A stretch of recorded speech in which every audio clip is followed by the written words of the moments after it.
కేసీఆర్ గారు 50,000 కోట్ల రూపాయలను మెదక్ జిల్లాకు తీసుకుపోయిండు 10 సంవత్సరాల్లో. ఆయన ముఖ్యమంత్రిగా ఉండి ఆయన పుట్టిన స్థానానికి 50,000 కోట్ల రూపాయలతో అభివృద్ధి చేసుకుంది.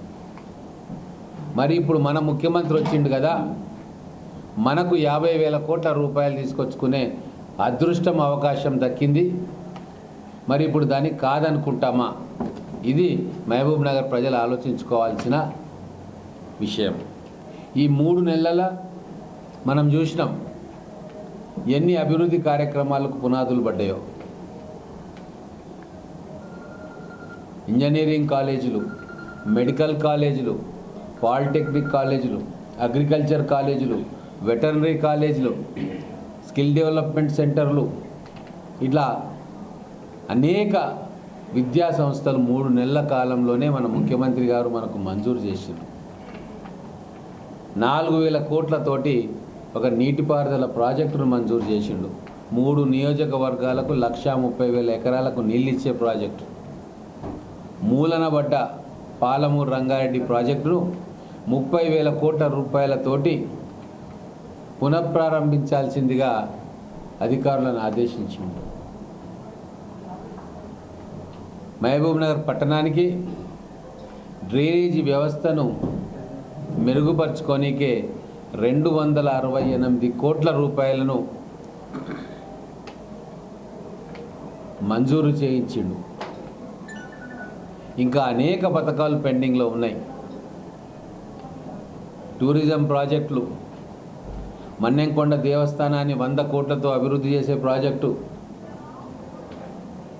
మన మహబూబ్ నగర్ చుట్టూ ఉన్న 25,000 ఎకరాల అటవీ ప్రాంతాన్ని ఈకో టూరిజం హబ్గా చేసే ప్రాజెక్టులు, అనేక పరిశ్రమలను మన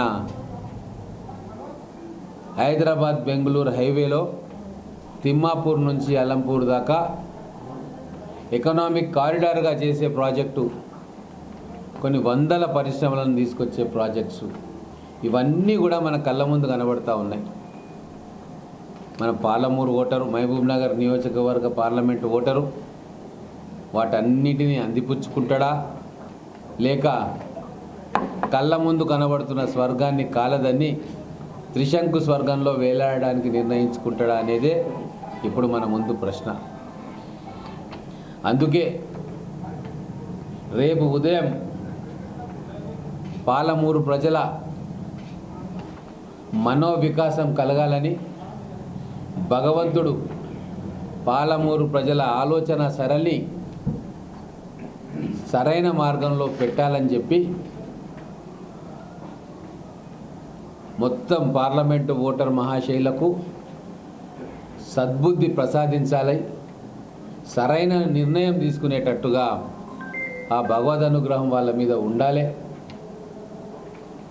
సరైన నిర్ణయం తీసుకొని పాలమూరు భవిష్యత్తుకు ఈ ఎన్నికల ద్వారా పునాదులు పడాలని చెప్పి రేపు ఉదయం 8:30 గంటలకి ప్రతి బూతులో ఉన్న దేవాలయాల దగ్గర ఈ కరపత్రాలను పెట్టి పూజ చేసి అక్కడ పురోహితులతోటి మన రేవంత్ రెడ్డి గారు ఆ ముఖ్యమంత్రి పీఠం మీద 10 కాలాల పాటు కూర్చోవాలని, వారు అక్కడ కూర్చొని మహబూబ్ నగర్కు నిధుల వరద పారించి మహబూబ్ నగర్లో అభివృద్ధి లేమిని పూర్తిగా తుదముట్టించాలి, రూపుమాపాలని కోరుకుంటూ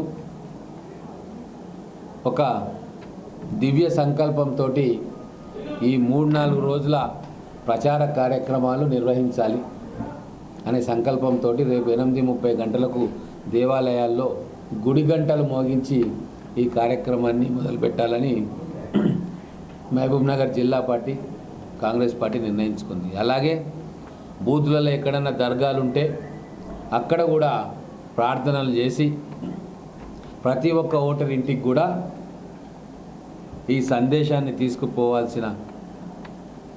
తీసుకుపోయే కార్యక్రమాన్ని రేపు మొదలు పెట్టబోతా ఉన్నాం.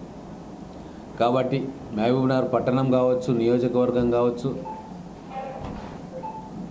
ప్రతి ఇంటిలో కూడా రేవంత్ రెడ్డి గారు ముఖ్యమంత్రిగా ఉన్న ఈ తరుణంలో మన పార్లమెంట్ అభ్యర్థిగా కాంగ్రెస్ పార్టీ అభ్యర్థి వంశీచంద్ర రెడ్డి గారిని గెలిపించడం వలన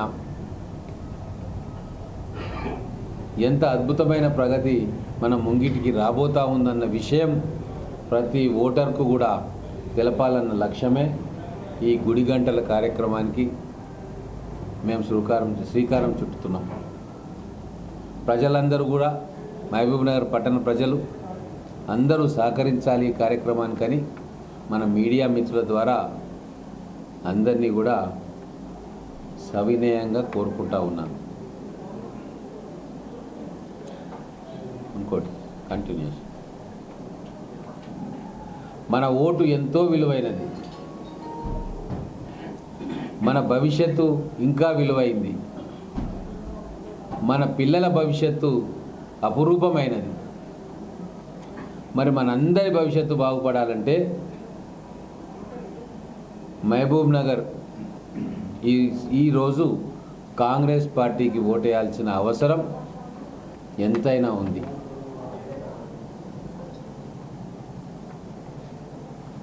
ఈ ఒక్కసారి మనం మోసపోతే, పక్కదారి పడితే మనం గోసపడక తప్పదు. మనకొచ్చిన అద్భుతమైన అవకాశాన్ని దయచేసి జార విడుచుకోవద్దు.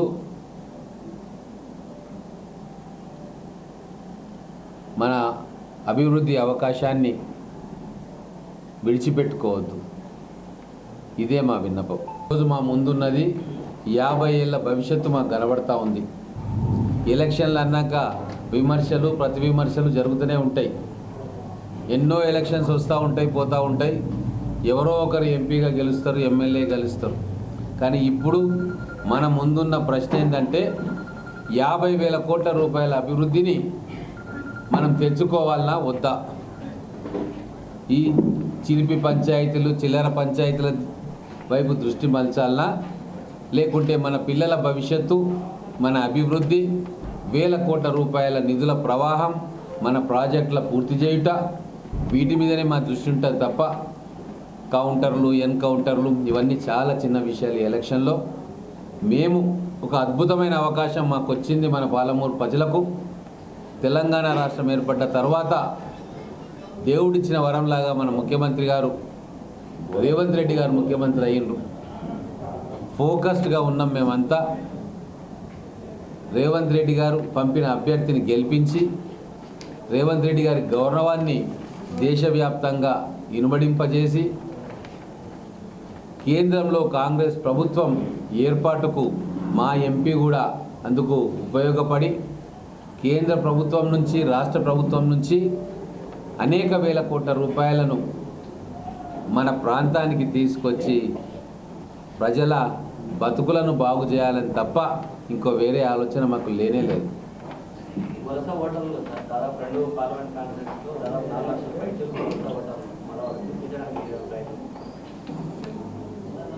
ఈ ఎలక్షన్ ఎంతో ప్రాముఖ్యత కలిగింది కాబట్టి బయటి ప్రాంతాల్లో నివసించే వారికి కూడా మేము మీడియా ద్వారా విజ్ఞప్తి చేస్తూ ఉన్నాం.